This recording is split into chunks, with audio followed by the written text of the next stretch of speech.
বিদায় পুরাতন, স্বাগত নতুন বর্ষ। উদ্দীপ্ত কণ্ঠে প্রত্যাশা মিশ্রিত বার্তায় নতুন বছরের আগাম শুভেচ্ছা জানিয়ে রাখলেন রাজ্যের মুখ্যমন্ত্রী ডক্টর মানিক সাহা। বলেন, নতুন বছর বয়ে আনুক রাজ্যবাসীর প্রত্যাশা পূরণের নয়া দিগন্ত। শুভেচ্ছা বার্তায় রাজ্যের মানুষের প্রতি কি বার্তা রাখলেন মুখ্যমন্ত্রী, দেখুন। স্যার 2025 লাস্ট দিন, অর্থাৎ আমাদের পুরনো যে বছর তার বিদায়ের পালা। আর আগামীকাল থেকে আমাদের 2026 1 জানুয়ারি নতুন বছরকে আমরা স্বাগত জানাচ্ছি।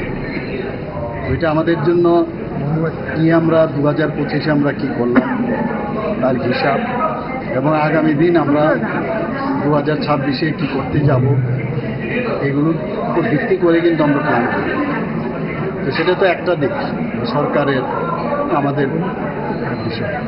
কিন্তু আগামীকাল থেকে 2026-এর প্রথম 1 জানুয়ারি আমি সেই উপলক্ষে সমস্ত রাজ্যবাসী তথা সমস্ত